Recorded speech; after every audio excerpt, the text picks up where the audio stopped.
Uh, Dr. Beulah, can we start now? Sure, ma'am.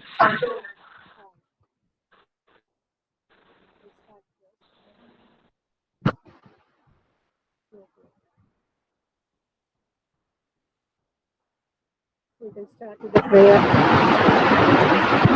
Beulah, madam, we can start with the Sure, ma'am. ah, Glory to the Lord Almighty for His abundant blessings and merciful deeds. Sharon Begley's quote goes like, "Something incredible is waiting to be known."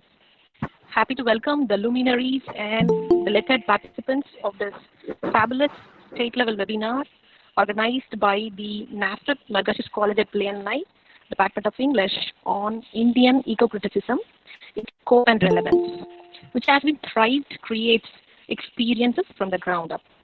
To commence with, I request Dr. J. Kavita, the Assistant Professor of English, to uphold the session in prayer. Almighty Father, thank you so much for this memorable and unforgettable day in the history of NAS Margashish College. State level webinar on Indian eco-criticism. Principal, secretary, head of the department, staff members, and technicians are behind this daunting task. God bless them abundantly. Father, we give the resource person, Dr. Mary Vidya, and a session in our hands. Father, make this session more informative and inspiring to all the participants. Father, enable this online virtual webinar run on smoothly without any interruption. Let all this internet access should be very quick and fast. We ask all these things in the precious name of Jesus Christ. Amen.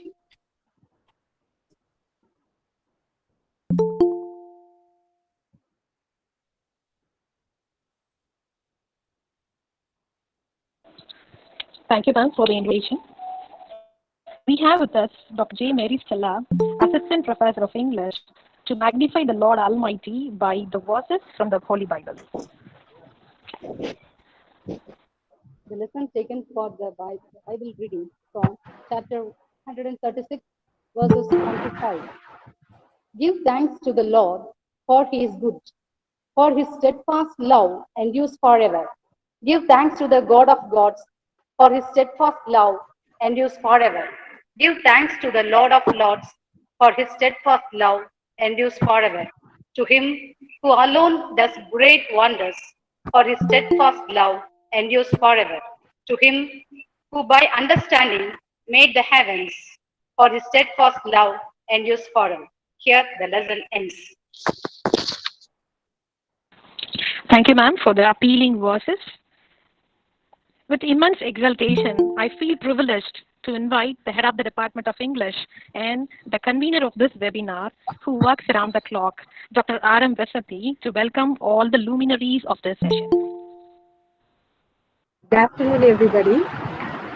I feel so happy to meet you in this occasion. Respected principal, guest of honor, beloved staff, and dear participants. On behalf of Department of English, NASA Margashish College at Chennai, I welcome you all to this state-level webinar.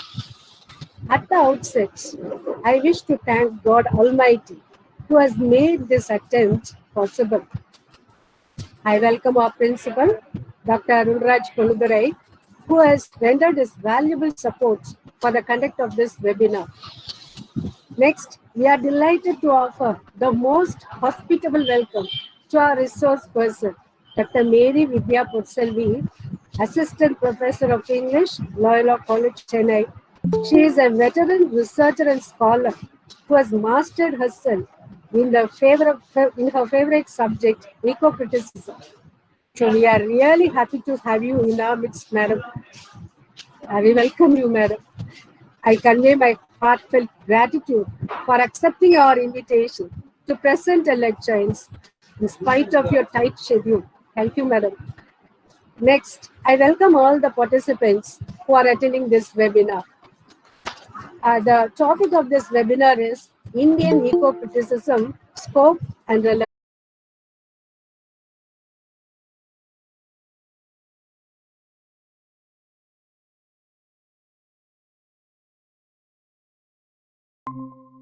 again, I welcome you all. Thank you. Thank you so much, ma'am, for your warm welcome.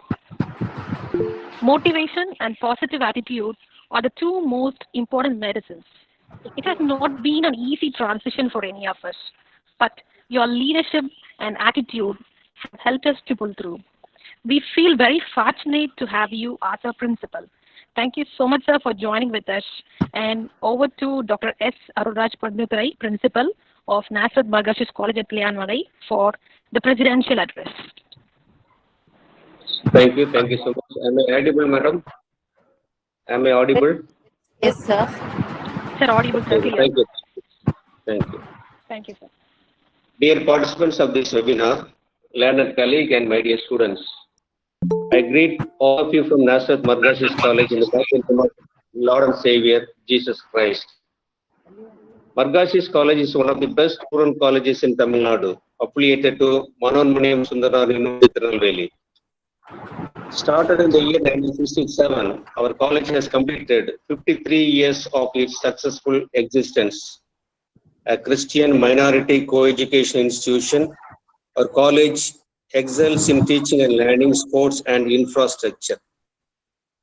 In the year 1979, the Department of English was started, and Professor Vallabhai Rajaya steering this department until his retirement in the year 1996.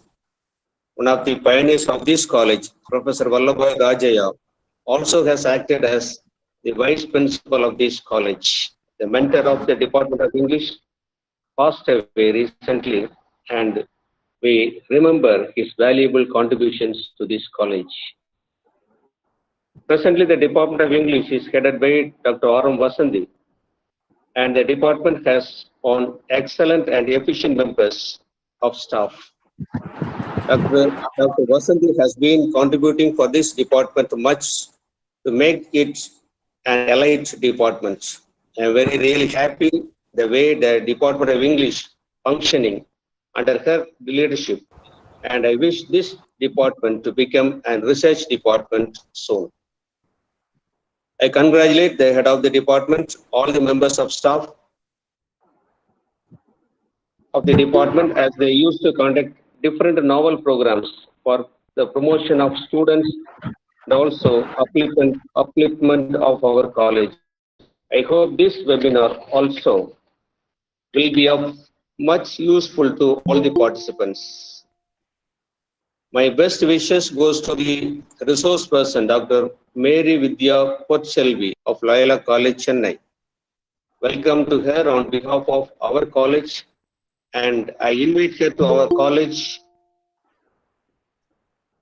for face-to-face program when the situation becomes normal. I thank all of you for giving this opportunity, and it's my privilege to inaugurate this webinar. I wish this program all success. Thank you, all of you. Thank you very much. Thank you.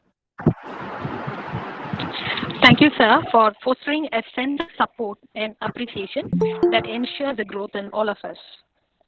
And now we are privileged and affluent to have Dr. Sophia Persis to introduce the eminent and renowned resource person of today's session. Over to Dr. Sophia Persis. Good afternoon. I feel elated and proud to introduce Dr. P. Mary Vidya Porselvi, Associate Professor of English, Loyola College, Chennai. Our esteemed professor and today's webinar speaker has completed her UG and PG degree courses in Stella Maris College, Chennai. She has cleared NET and SET exams to her credit. Her prestigious PhD thesis is on English language and literature.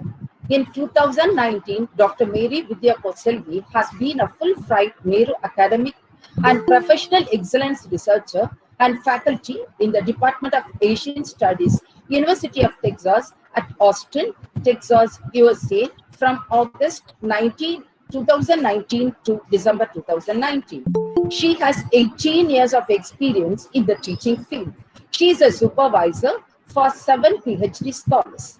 She has held various positions as Lead Outreach IQAC member in the Department of English. She is the founder of Leaf Lister, published 7 books with ISBN number. She has published voluminous papers in national and international journals. She also participated in conferences and workshops. She has shouldered various responsibilities such as organizing conferences and workshops. Her book, Nature, Culture and Gender, Rereading the Folktale, published by Taylor and Francis and Routledge, was reviewed by Dr. Swarnalatha Rangarajan in the Frontline magazine. She was conferred T.N. Anandakrishnan Research Award for Arts in the year 2017-18. We, the English faculty of Nazareth Magash's College, are fortunate to have such an eminent personality as our webinar speaker. Now, I invite Dr. P. Mary Vidya Porselvi to take over the session. Over to her.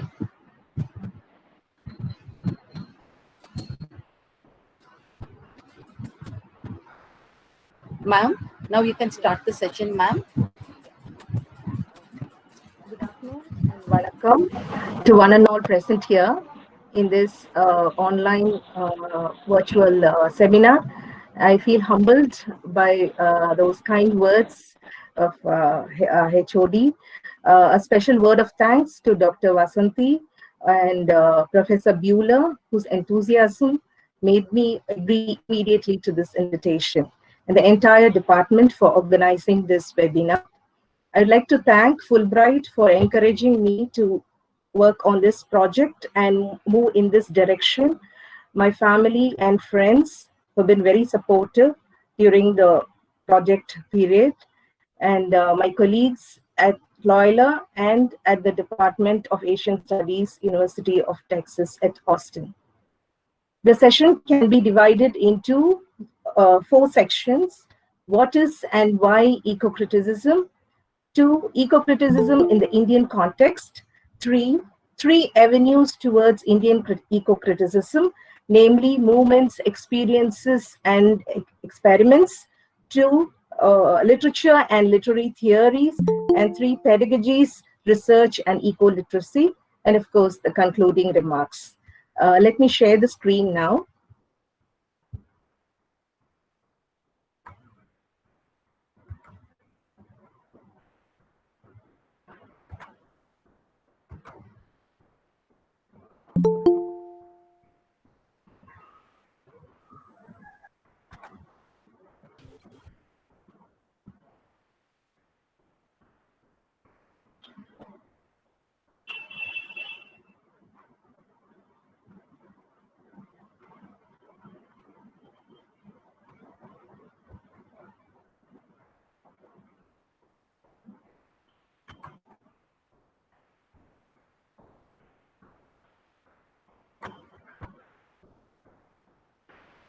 Is the screen visible?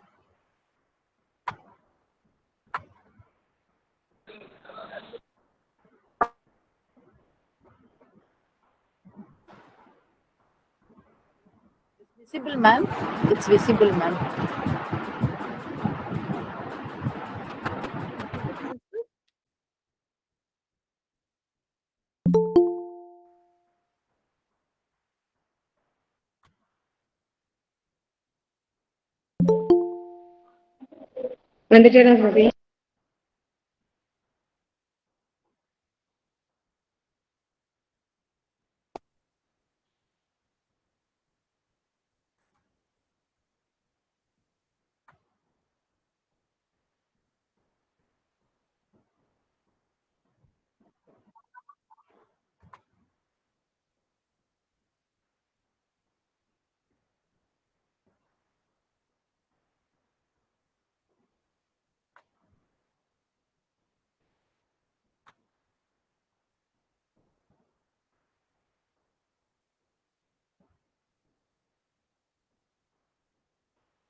Is the screen visible now? Yes, Ma'am, it's ma'am. It's visible, ma'am. Yes. Yes, ma'am. Okay. Indian eco-criticism, scope and relevance. Here I have a picture of a honeybee, a keystone species, without which the earth cannot exist. It is an important character in Indian classical literature, whether it is Kalidasa's Shakuntala or the Kurundogai song, where the king raises the doubt about queen's natural beauty, Konguter Valkai Anjirai Tumbi. What is eco-criticism? Let us begin with a story by Wangari Maathai, founder of Green Belt Movement. When a huge forest was consumed by fire, all the animals came out and stood there in a state of shock. A little hummingbird flies to the nearest stream and takes a drop of water in her tiny beak and puts out the fire. Wangari Maathai narrates, she goes up and down, and she moves as fast as she can. The animals saw the fire and they said, it's too huge. You are too little. And the little hummingbird replies, I'm doing the best I can.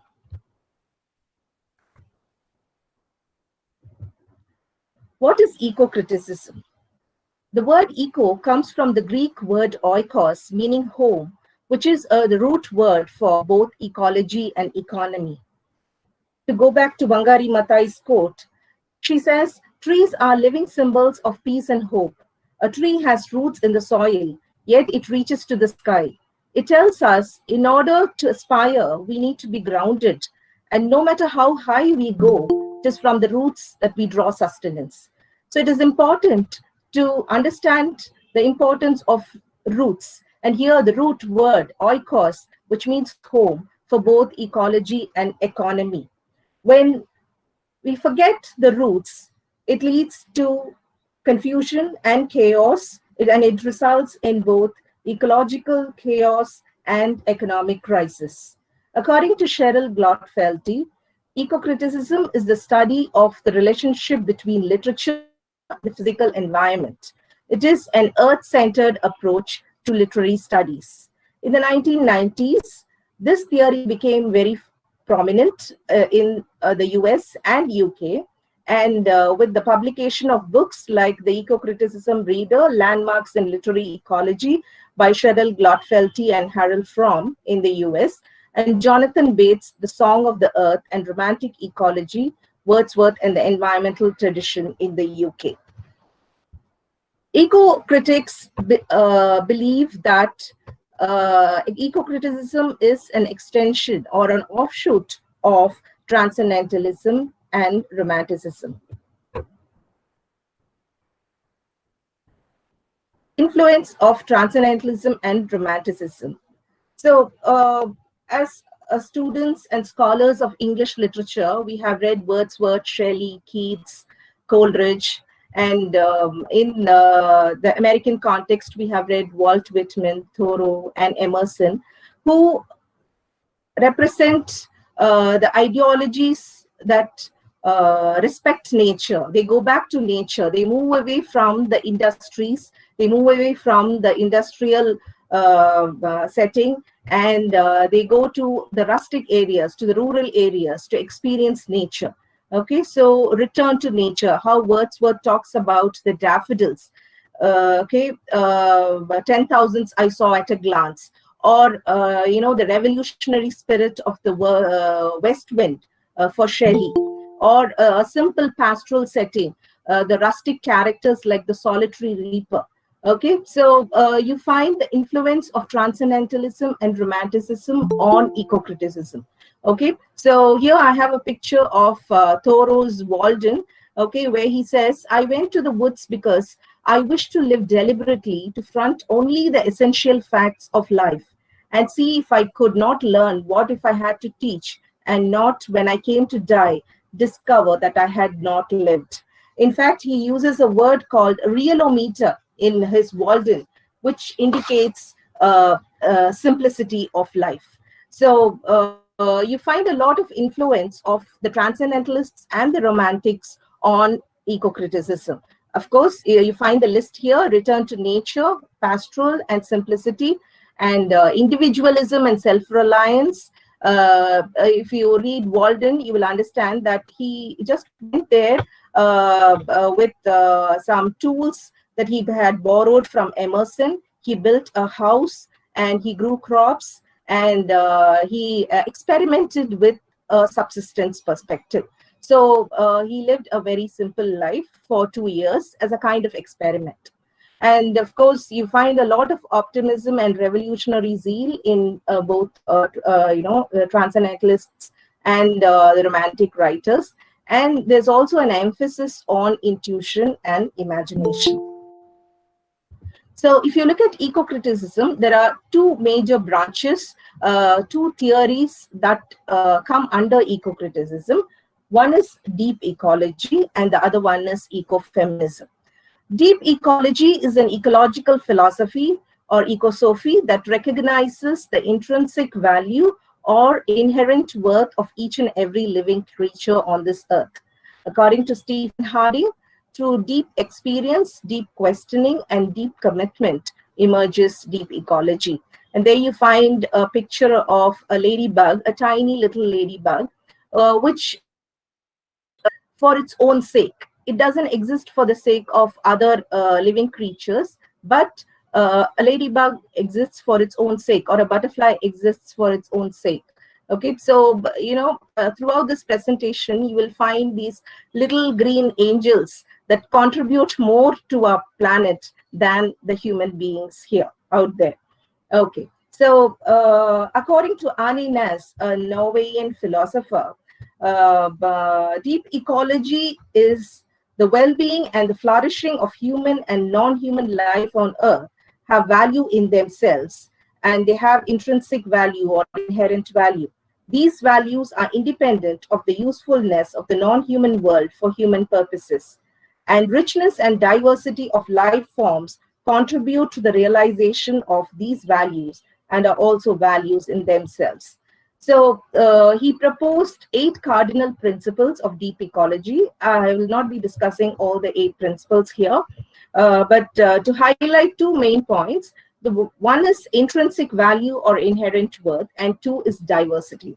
So it's important to respect the intrinsic value or inherent worth of each and every living creature on this earth, and also support, appreciate, and acknowledge the diversity of life. And number 2, we have this theory called ecofeminism, which unites the rights of women with the rights of nature, and it respects the sacredness of all life forms. So unlike radical feminist theories, ecofeminism is quite inclusive, and it respects the sacredness of men, women, and children who suffer, who are oppressed, who are marginalized, and it interrogates the dominant systems. Okay, it interrogates the dominant systems, not necessarily environmental, but also feminist in nature. And according to Noel Sturgeon, there are 5 different ways of looking at ecofeminism to examine and understand woman-nature proximity. One is nature-nurture proposition, where women represent the qualities of Mother Earth. But of course, it's a very problematic position because feminists say that it gives more freedom to exploit both Mother Earth and women in the same way. So nature-nurture proposition is a problematic one. But on the other side, ecofeminists say it is a kind of strategic essentialism, and women gain Shakti from nature. So it is a positive position for the ecofeminists. And number 2, binary opposition and dualism, which is found in the Western dominant societies, like, for example, black versus white, day versus night, man versus woman, nature versus culture. Okay, and if you look at the Eastern philosophies, we have complementary principles in place, like the yin yang theory, or the Shiva and Shakti as Ardhanarishwara. So these are all complementary principles in contrast to the dualism of the Western dominant ideologies.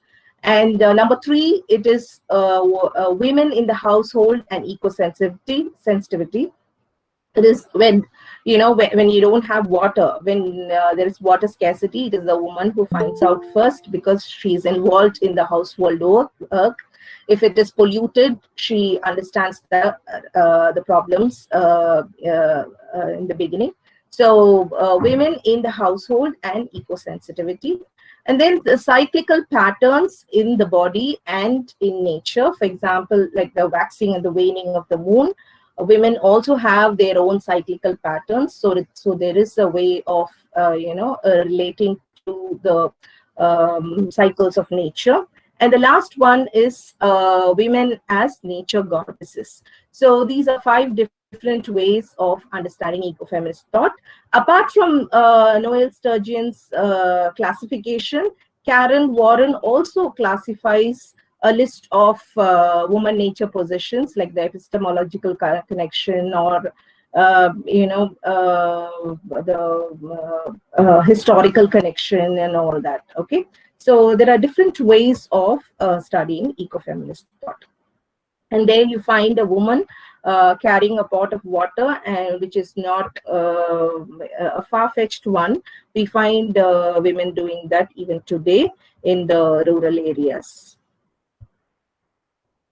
So why eco-criticism? According to Thomas Berry, in reality, there is a single integral community of the earth that includes all its component members, whether human or other than human. In this community, every being has its own role to fulfill, its own dignity, its own inner spontaneity. Every being has its own voice. Every being declares itself to the entire universe. The time has come to study the earth for the purposes of the earth. Here, I think the last line is very important. The time has come to study the earth for the purposes of the earth. That is the purpose, one of the prime purposes of eco-critical thought or eco-criticism. And any discourse, prose, poetry, drama, fiction, film, folk tales, posters, interviews, speeches about environment can be considered as an environmental discourse. As human beings, we have a special power to talk, the use of language. Okay, so using language to appreciate and understand the interconnectedness and interdependence of human beings and nature. And there you find a picture of a honey badger and a honey bird. And there's a very interesting movie called, a film called Animals Are Beautiful People. And in the film, you find this honey badger, a newborn honey badger looking for food. And there's a honey bird which actually finds out that this newborn honey badger is hungry, and she guides him to find food. Okay, so the honey badger moves to a cave and finds a lot of honey over there, and he eats some of it and leaves the remaining food for the honey bird. And it's such a beautiful scene which represents symbiosis or mutualism in nature. So a film or a poem or a drama or a folk tale or a poster, anything, any discourse can be analyzed using an eco-critical perspective. So what eco-critics do? According to Peter Barry, they reread literary works from an ecocentric perspective. So Earth is at the center. Okay, so they reread literary works from an ecocentric perspective. The relationship between human beings and nature are discussed or analyzed in a literary work. Okay, they explore applicability of ecocentric concepts such as energy resources, sustainable resources. Okay, so there is application. It is an interdisciplinary subject which explores a lot of practical output. Okay, application is key to eco-criticism. Okay, so explore applicability of ecocentric concepts such as sustainable resources. They lay canonical emphasis on writers who foreground nature, for example, Wordsworth or Walt Whitman. Okay, so they lay emphasis, importance. They give importance to those canonical writers, and then emphasis on factual writing with ecological value.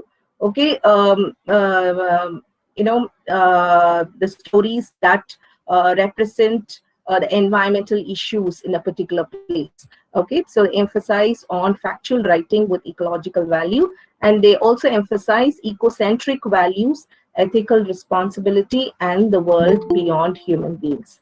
So as we start reading eco-criticism, we understand that we are very tiny beings in this whole universe.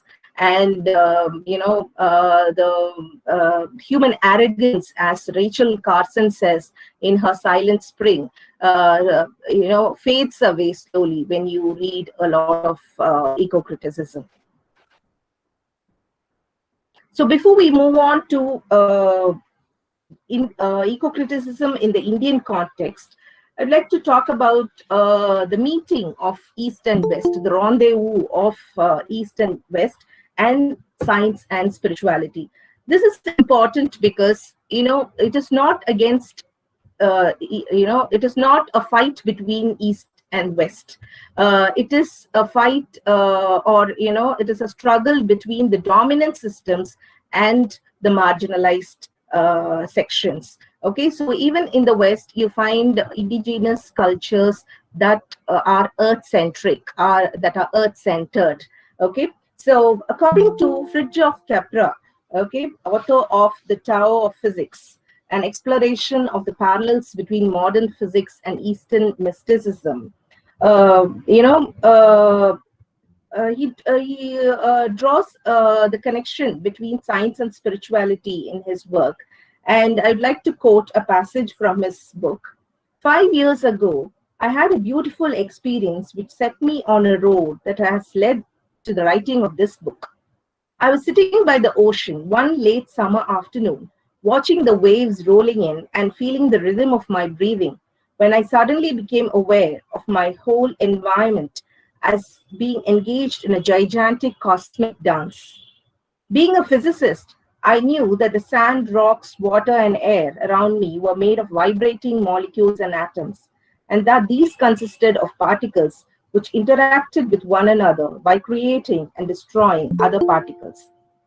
As I sat on that beach, my former experiences came to life. I saw cascades of energy coming down from outer space, in which particles were created and destroyed in rhythmic pulses. I saw the atoms of the elements and those of my body participating in this cosmic dance of energy. I felt its rhythm and I heard its sound, and at that moment I knew that this was the dance of Shiva, the lord of dancers worshipped by the Hindus. So this is a moment of epiphany, or a moment of enlightenment, a moment of consciousness raising for Fritjof Capra. Okay, when he could connect himself to the universe. Okay, so likewise, you have similar experiences, discussed by many great writers. For example, Wordsworth, talking about those mountain peaks, when he stole a boat. Okay, and he felt that the mountains were talking to him, and he was so agitated, he went to the same place and left the boat. Okay, so it is a moment of consciousness raising for the eco-philosophers. Okay, so this is one of the starting points of Indian eco-criticism. So eco-criticism from and in relation to the Indian context or subcontinent. So I'd like to identify 3 green avenues towards Indian eco-criticism. First, movements, experiences, experiments and experiences. 2, literature and literary theories. And 3, pedagogies, research, and eco-literacy. So let's look at Avenue 1, the Green Avenue 1, which is movements, experiments, and experiences. So here I have some pictures. The first one is Chipko movement or tree hugging movement, which was very popular in the 1970s in Uttar Pradesh. A group of women, children, and men got together and fought against deforestation by hugging trees. And the Chipko women sing, "What do the forests bear? Soil, water, and pure air. Soil, water, and pure air sustain the earth and all she bears." So, in an interview, when one of those women, Itwari Devi, a local leader of the Chipko movement, was interviewed, she said the source of strength or Shakti for the Chipko movement comes from nature. Okay, so she says Shakti comes to us from these forests and grasslands. We watch them grow year in and year out, and through the internal Shakti, we derive our strength from it. Our strength is nature power. Okay, so she says, we don't sympathize with those trees, but rather we empathize with those trees because they are our very life. Okay, so Vandana Shiva, a famous eco-feminist thinker and writer, in this slide, you can see her over there. She talks about Chipko movement in her book Ecofeminism, which she has co-authored with Maria Mais. And you have the picture of Gandhi, who said the earth has enough to sustain everyone's need, but it has got too little to satisfy everyone's need. And what we learn from Gandhi is simplicity and non-violence as a way of life. And once when Gandhi was interviewed, people asked him, where did you get this idea of ahimsa? And Gandhi said, I learned ahimsa from women. Ahimsa is as old as hills. He says, I learned ahimsa from women. And, women who would nurture their children, look after their family, not just at home, but also in the society, they represent non-violence or ahimsa to him. And of course, Vandana Shiva also talks about the view from below standpoint, okay, where grassroots activism is very important, and she emphasizes the importance of collective strength. And you also find a picture of Nammalvar, our very own Tamil eco-philosopher, who said, "Muyarchi என்பது விதை போல, அதை விதைத்து கொண்டே இரு, முளைத்தால் மரம், இல்லை என்றால் அது மண்ணிற்கு உரம்." To translate that into English, an effort is like a seed. Continue to sow the seeds. If it sprouts, it becomes a tree. Otherwise, it is manure to the soil. And of course, the last picture is Timmaka. She is a natural philosopher, eco-philosopher, an environmentalist who has planted thousands of banyan trees in a village near Bangalore, in a place called Hulikal. And today she is celebrated as one of the natural indigenous eco-philosophers. So she said, I have never missed having kids. I'm proud of my trees and they are my children. Okay. So movements are, kind of movements, experiments, and experiences are a kind of starting point to read eco-criticism, eco-critical literature. So Rabindranath Tagore acts as a bridge between Avenue 1, which is movements, experiences, and experiments, and Avenue 2, which is literature and literary theories. To quote Tagore, he says, Indian civilization has been distinctive in locating its source of regeneration, material and intellectual, in the forest, not the city. India's best ideas have come where man was in communion with trees and rivers and lakes, away from the crowds. The peace of the forest has helped the intellectual evolution of man. The culture of the forest has fueled the culture of Indian society. So he upholds the importance of diversity, okay, the cultural diversity of our country. The culture that has arisen from the forest has been influenced by the diverse processes of renewal of life, which are always at play in the forest, varying from species to species, from season to season, in sight and sound and smell. The unifying principle of life in diversity, of democratic pluralism, thus became the principle of Indian civilization. So, in his book, Tapovan, Forest of Purity, he emphasizes the importance of pluralism and collective identity. And of course, in a poem, he said, I asked a tree, speak to me about God, and it blossomed. Okay, which is again an example of deep ecology. Okay, and he has also written plays that have environmental themes. For example, Muktadara, where he talks about the harmful effects of building dams. So he acts as a bridge. Rabindranath Tagore acts as a bridge between movements, experiences, and experiments, and literature and literary theories. So we move on to the next avenue, next green avenue, which is literature and literary theories. So here you have pictures of the Aintinai, Kurunji, which represents the mountains, Mullai, which signifies the forests, Marudam, which indicates the agricultural land, Neidal, which refers to the coastal areas, and Palai, which is dry or arid land. Okay, so if you go back to the classical Tamil literature, you find Aindinai, which is earth-centric, which is nature-centric, and Agam and Puram poetry are excellent resources of indigenous, pre-patriarchal, pre-industrial eco-literature.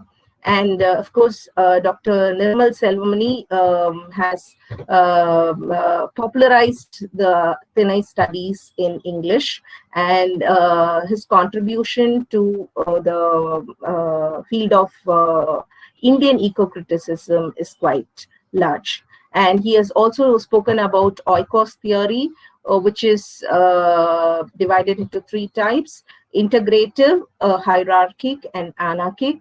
And the integrative oikos represents a harmonious society and culture where human nature, culture, and sacred are in perfect harmony. Hierarchic, where you find one dominating another, and anarchic, as the name suggests, it is confusion and chaos. So if you look at Agam poetry, if you go back to Tolkappiyam, you understand that there was an emphasis on Mudar Porul, Karu Porul, and Uri Porul. Mudal refers to time and space, time, season, and space, and Karu Porul referred to fauna, flora, land, water, and also life worlds. And Uri Porul referred to relationships and kinship. So that way, Agam poetry is earth-centered in nature.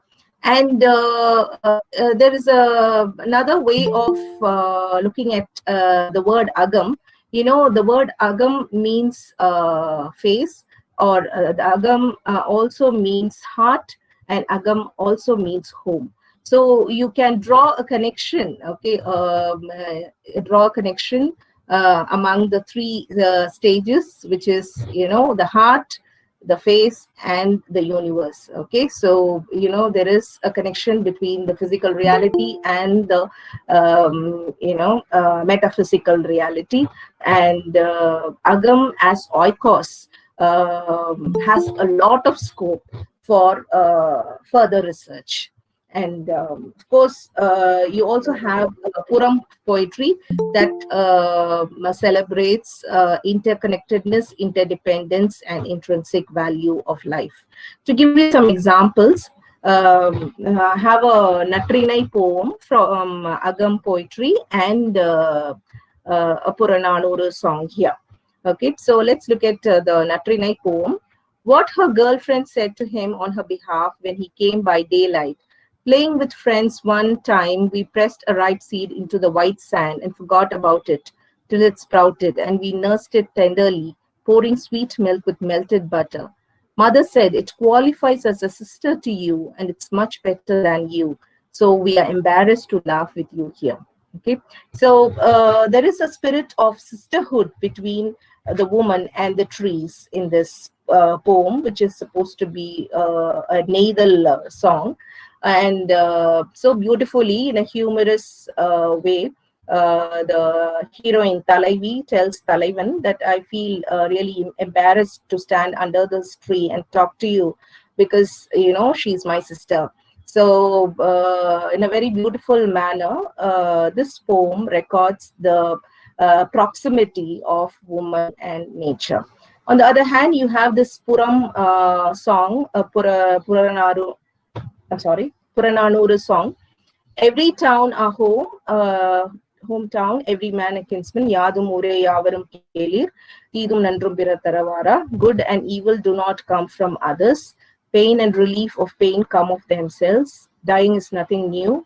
We do not rejoice that life is sweet, nor in anger call it bitter. Our lives, however dear, follow their own course. Rafts drifting in the rapid waves, pounding and dashing over the rocks after a downpour, from skies slashed by lightnings. We know this from the vision of men who see, so we are not amazed by the great, and we do not scorn the little. So this poem or song by Kaniyan Pungundranar highlights the importance of interconnectedness and independence of life. And on the other hand, we have literature from the north, like Shakuntala, Kalidasa's Shakuntala. There's a picture of Ravi Varma's painting of Shakuntala, and Shakuntala has three friends, Anusuya and of course two friends. And Anusuya says, "Dear Shakuntala, I suspect Father Kanva loves the ashram's trees even more than he loves you, for delicate as jasmine blossom yourself, he has still appointed you to water their roots." And Shakuntala says, "It's not just father's instructions, I love them like sisters." Okay, so Priyambada and Anusuya are her friends, Shakuntala's friends, but the trees are also like her friends, like a friend or a sister. On the other side, you have the picture of a Bodhi tree. And today, December 8th is celebrated as, Bodhi Day. So this Bodhi tree is considered as, a refuge, considered as a refuge by the Theri nuns, the Pali nuns, who sang, "Having come to the foot of a tree, I do jnana, from the bliss thinking, what bliss." Okay, so she finds refuge and a sense of enlightenment in under the tree called Bodhi.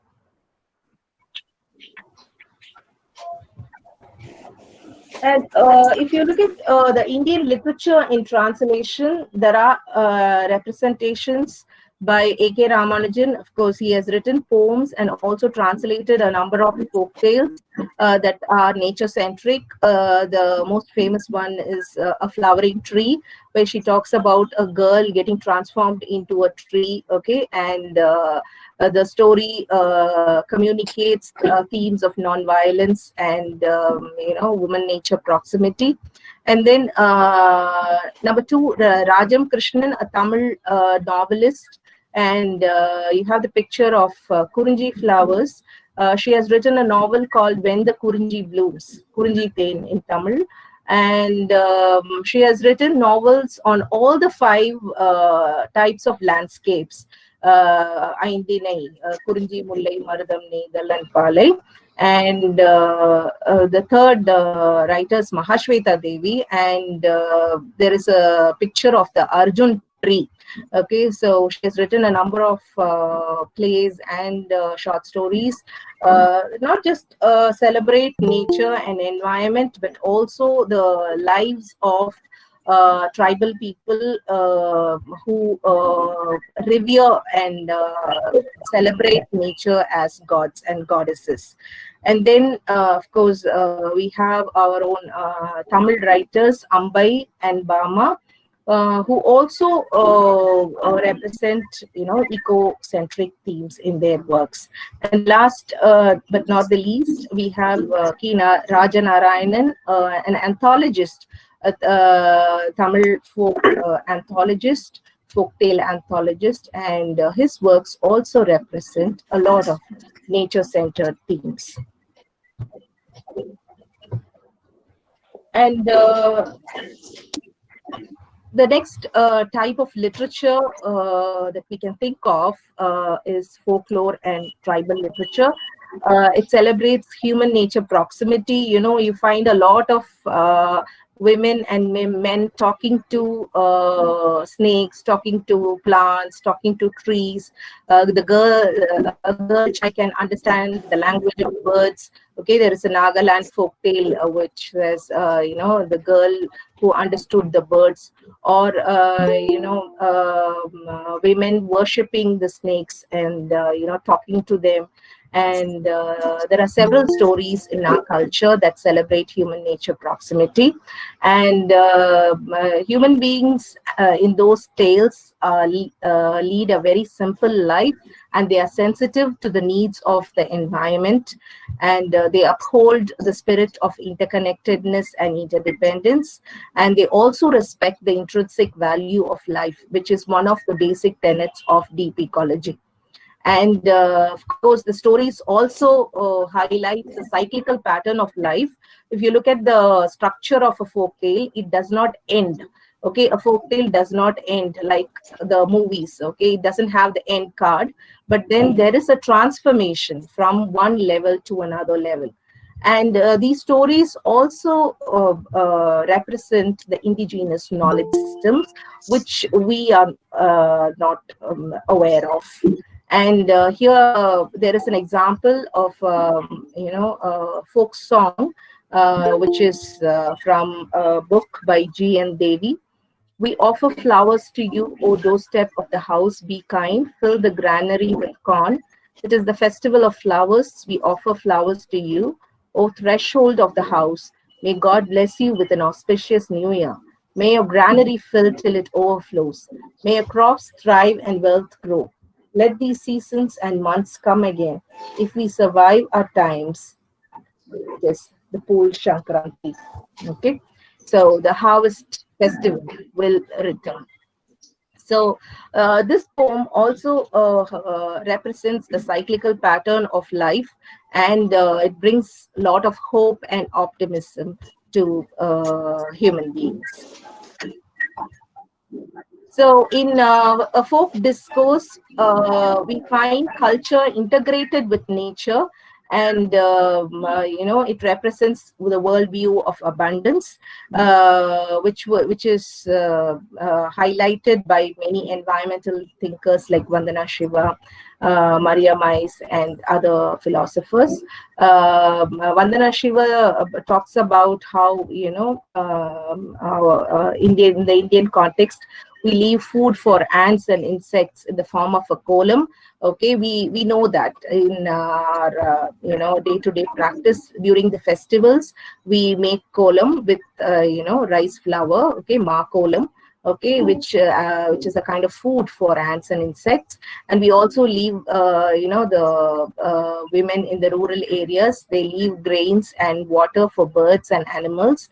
And another aspect of abundance is Annadanam, which we believe in. We provide food on special occasions.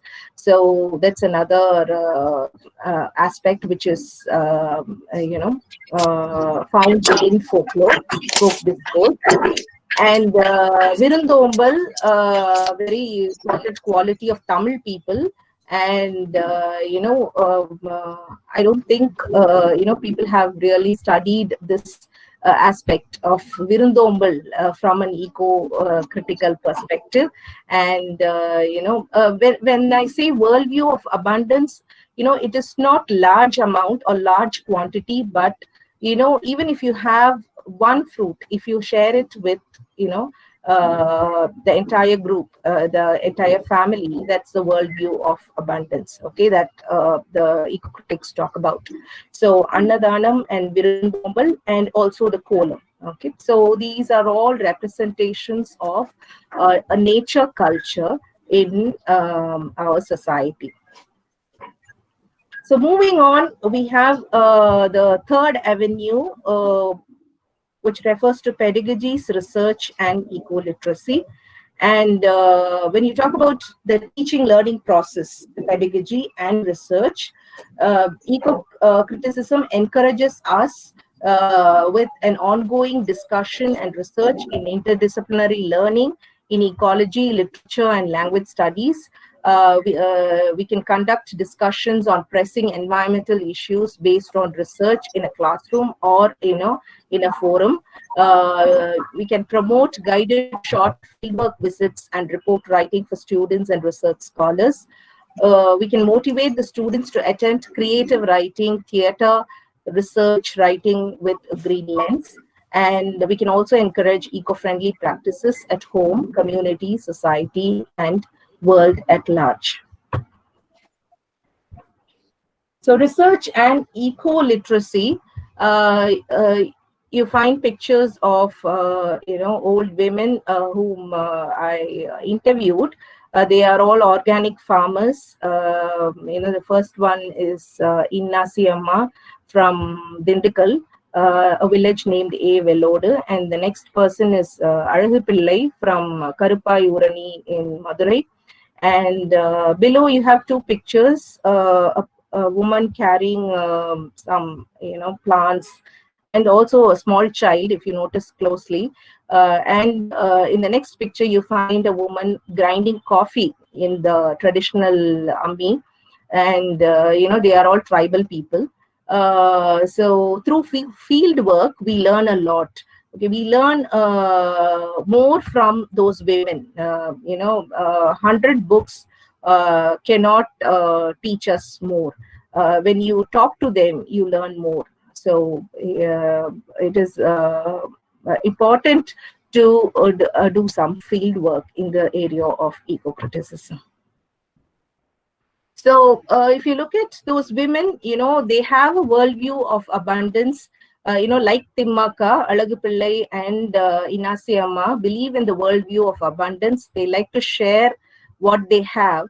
But at the same time, the problem is, their needs and rights are not understood by the dominant systems. So it is important to have a needs and rights approach. So going back to Maslow's hierarchy of needs, we know that there are 5 different stages of 5 different types of needs and different stages of needs.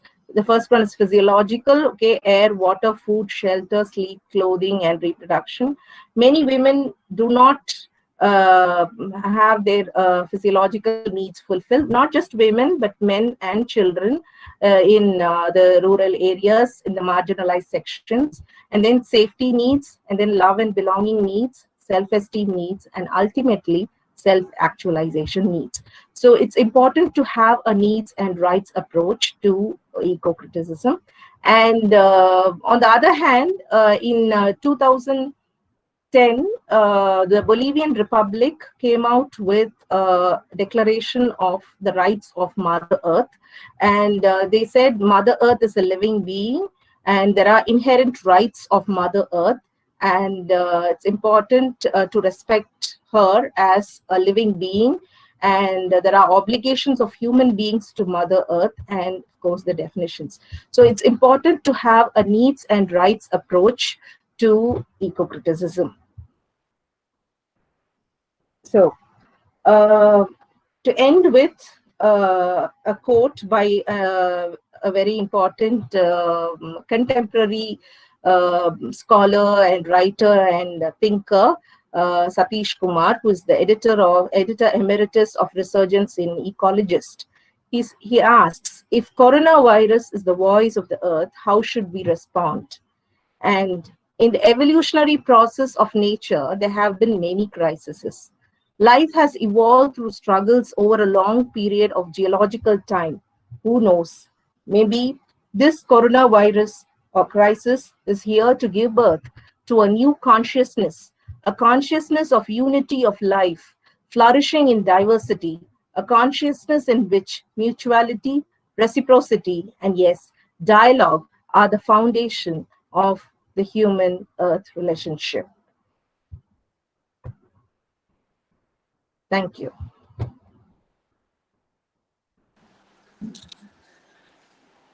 Hearty thanks to you, ma'am, for igniting awareness and interest in eco-criticism. We profusely overjoyed to pay you to such a knowledgeable facilitator. You are a great inspiration to many and for me too. And thank you for your counsel whenever I seek your guidance. Thank you so much, ma'am. And now it's the session for feedback. Those who are wishing to ask questions can ask your queries, and viewers on YouTube can pose their queries in their chat box. Ma'am, could you please suggest some books on eco-criticism? Yeah, as I mentioned earlier, the Eco-Criticism Reader by Cheryl Glotfelty and Harold Fromm is a very important book in the American context.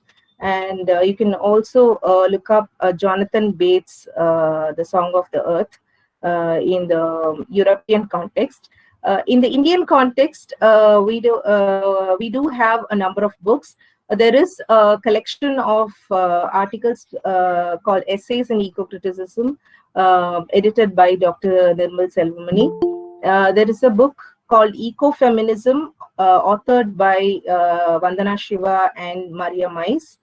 And, you can just browse through a list of books. Sure, ma'am. Thank you, ma'am.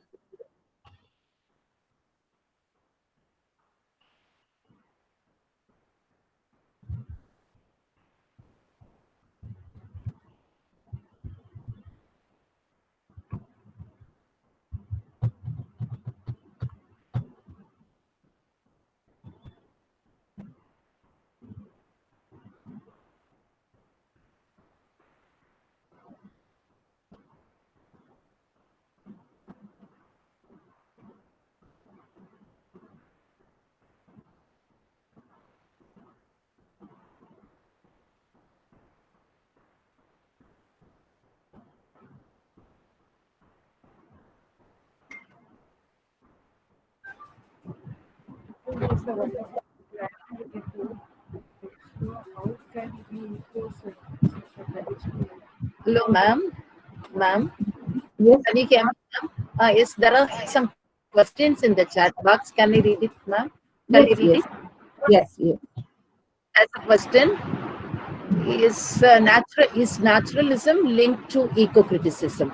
Is naturalism linked to eco-criticism? Naturalism has a connection with eco-criticism, but I think it is something to do with the representation. Okay, so it is a school of thought, a critical theory which talks about representation. So nature can be represented, environment can be represented through a naturalist framework. So that's how I see it.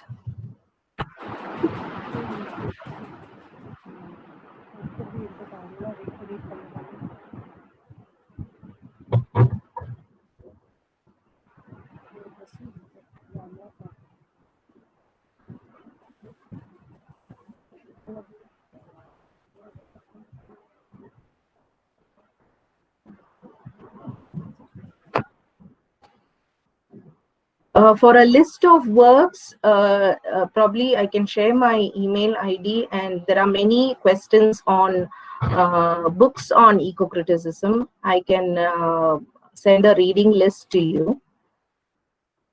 So The organizers can share my mail ID for those who are interested in reading books, more books on ecociticism.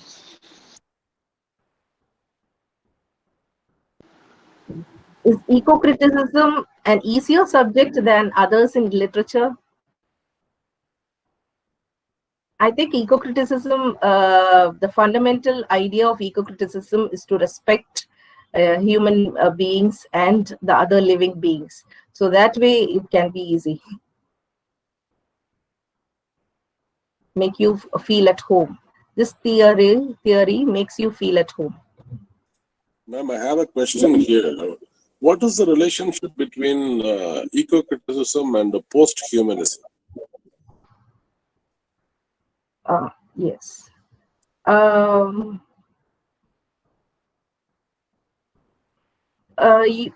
Eco-criticism has Earth at its center. And, there is, on one hand, there is a celebration of nature.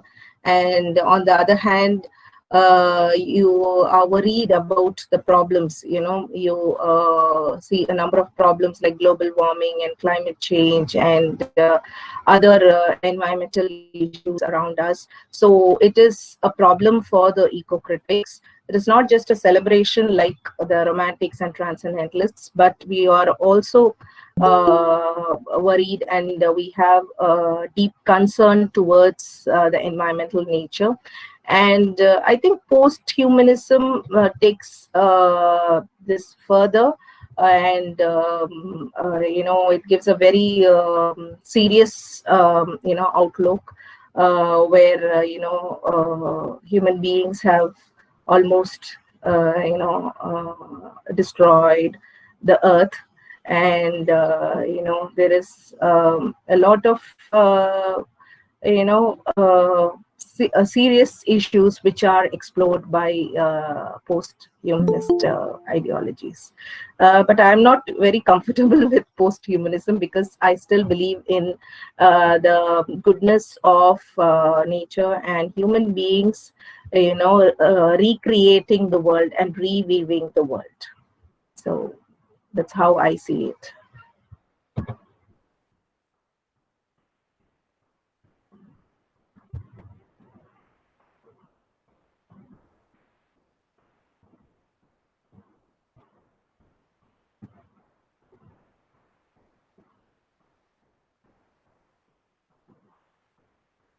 Yes, you can relate eco-criticism with Indian mythology.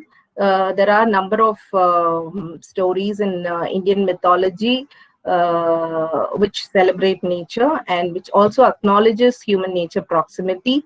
You can take the Hindu mythology or the Jain mythology, Buddhist mythology.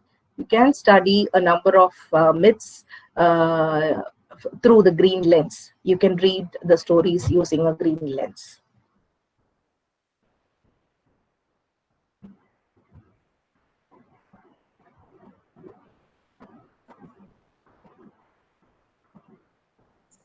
Ma'am, I have another question. Yes, sir. Yeah. See, in fact, Earth has been considered as the dominion of man as per Genesis, the book of Genesis in Bible. But typically speaking, what has happened so far is the dominion has been taken as a sort of a tool to oppress all the living beings or living things on the earth and the earth itself. I think what has been lost is the stewardship that has been given by God to us. So that stewardship has been lost. Isn't it a loss of ethics on the part of human beings? And is it a religious violation because we haven't not respected the stewardship has been given by God to us? Definitely, sir. Definitely. I really appreciate the word stewardship. And yes, it is lost. But on the other hand, human beings think that we are the stewards. But there are other living beings which are equally contributing to this environment, to the functioning of the planet. For example, in the presentation, I referred to the honeybee and the other keystone species. Even the bats are, the fruit bats are considered as keystone species, because without them a forest cannot survive. So each and every living being contributes to the well-being of the planet. So we have the special power of language. So we speak, we write, and we have also written the Bible. So we also talk about stewardship. But according to deep ecology, all the other living beings also have their consciousness. Probably they have a Bible of their own. We do not know. So they are also stewards of nature. Thank you, ma'am. Thank you. Yeah. Ma'am, there is another question. Yeah. Narmada is wishing to know about the best eco-critic in your point of view, or your favorite. My favorite eco-critic. That was a question posted by Narmada. Okay. Person, you mean a person, an eco-critic? Yes, ma'am. Okay. So, I think a complete eco-critic is one who reflects and acts, okay, who believes in both theory and action. And I really admire those eco-philosophers who practice what they preach. At with all the limitations, if they can practice what they preach, I think they are the best eco-critics.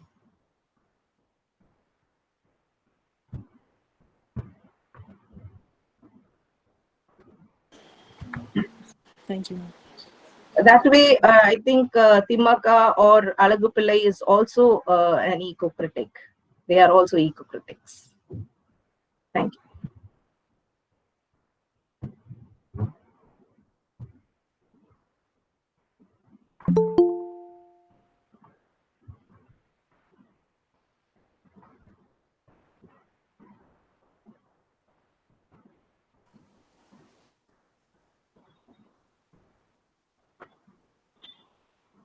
Ma'am, in the meantime, I want to pass an observation. Yeah. May I? Yes, sir. Yeah, because these days the governmental economy, whatever we're talking about, is becoming a sort of economy that is not very balanced in terms of earth, nature, and development. But I think long ago, J.C. Kumarappa, Joseph Cornelius Kumarappa, has talked about an economy, something related to it. He actually talks about 5 types of economy. And he has talked about the beehive economy, where the economy would sort of, the bee itself will take the honey and it will not harm the flower. Such type of economy would help the ecology in a balanced way, because I was reminded of your story of the honey badger and the bird. I think I would love to see the young generation to take Joseph Cornelius Kumarappa's economics theory with eco-criticism, because both are centered on Indian context. Yes. And to add one more book to this idea, there is an author named Genevieve Vaughn, and her work Gift Economy talks about the contribution of women in the household, and how mothering and teaching children at home and contributing to the well-being of the family is equally important as the people who are working in the outside world. So I think gift economy is also equally important.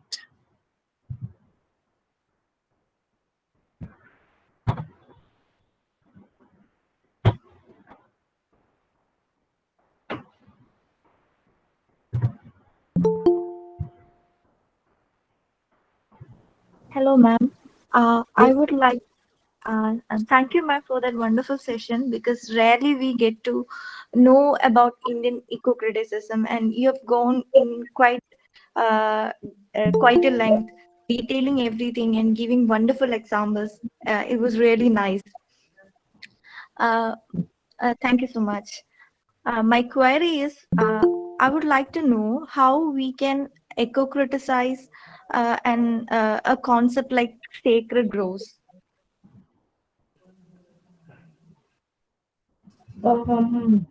As I mentioned earlier about the nature culture, a culture integrated with nature, it is possible. It is possible. But then, on the other hand, there is a check on this. Where it is important to highlight aspects, which does not disturb those people or the community. Okay, so it is one of the prime objectives of eco-critical and eco-feminist research. It is important that you don't disturb the system or the society. So if it's very important, you showcase it to the outside world, or let them lead a peaceful life. So that's how I see it. See, when you talk about those cultural practices and social systems, I think it should not disturb them. It should not bring harm to those people or the community. So that's one important aspect we should remember in doing research in eco-criticism and ecofeminism. Thank you, ma'am. Ma'am, good afternoon, ma'am.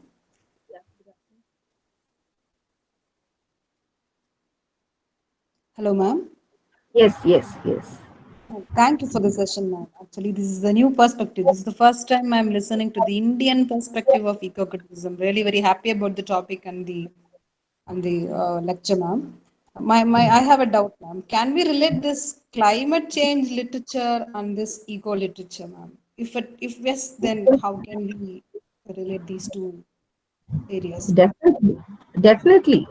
We can talk about global warming, climate change, and other environmental issues under the umbrella of eco-criticism.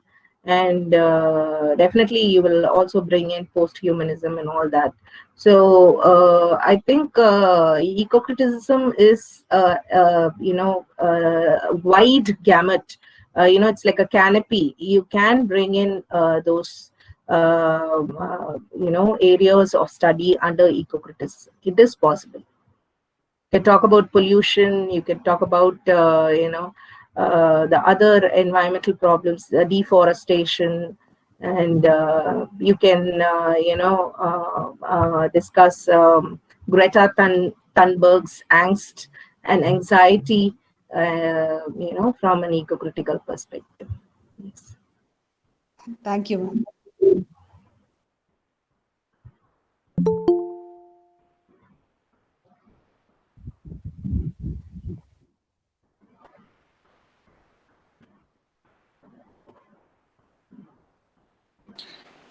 Thank you so much, ma'am, for your detailed answers.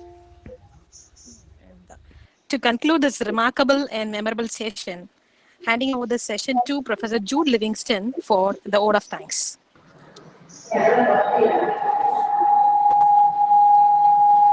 Good afternoon, everyone. First of all, I would like to thank God Almighty for making this webinar a successful one. I deem it a great opportunity to convey my thanks to our principal, Dr. Arulraj Pandurai, for spending his valuable time in the midst of his busy schedule. I extend my thanks to the elite resource person, Dr.P. Mary Vidya Porselvi, who made the session refreshing and stole the minds of the participants. Authentically, your thoughts enhanced our whole scope on Indian eco-criticism. Hearty thanks again, ma'am. I give my sincere thanks to our head of the department and colleagues for their constant motivation and remarkable presence at all times. My wishes and thanks to all the participants who made this webinar lively. Thank you all. Thank you. Thanks to Jude sir, and my hearty thanks to each and every one of you who joined in this session and made the session meaningful.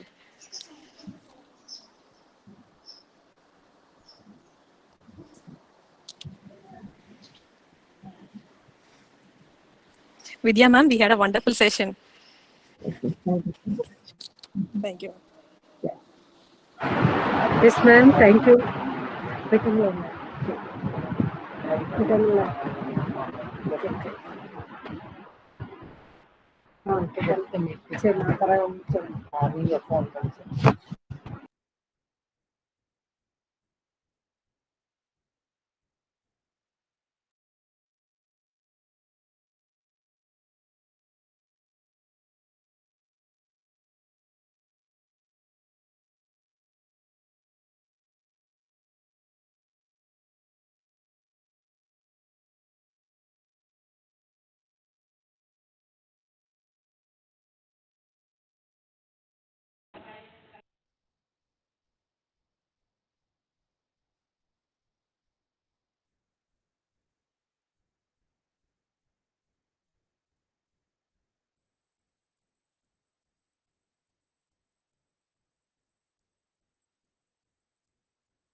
Link வந்துட்டு போனால் அந்த link போயிடுச்சு எனக்கு. அதுதான் பிரச்சனை. Feedback link இப்போ நான் ஒன்று அனுப்பிச்சிட்டேன் செஞ்சு ஃபீட்பேக் லிங்க்.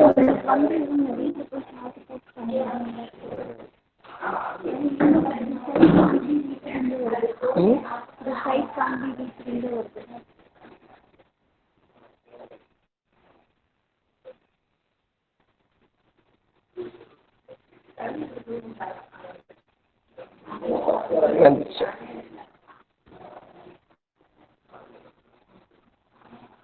இருக்கிறதுல நமக்கு இது வேற ஃபீட்பேக் வந்துடுச்சு. வந்துடுச்சு வரும் உங்களுக்கு ஸ்லோவாக இருக்க மாட்டேங்குது.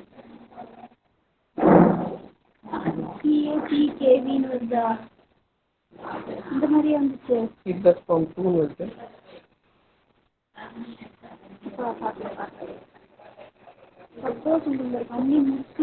பண்ணலாம்.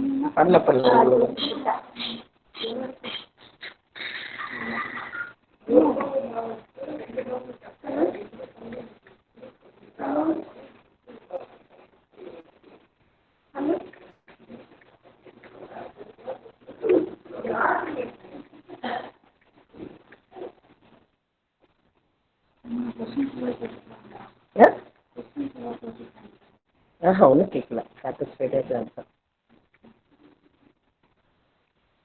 சரிங்க. அப்போ நம்ம என்ன ஆன்சர் வச்சோம் நமக்கு வந்துச்சு இல்லையா? அம்மா இதை வர சும்மா நெறி பேசு. ஆமாம் யார் கூட்டிட்டு போக வருவா? பழைய எப்படி சரி தருவாங்க?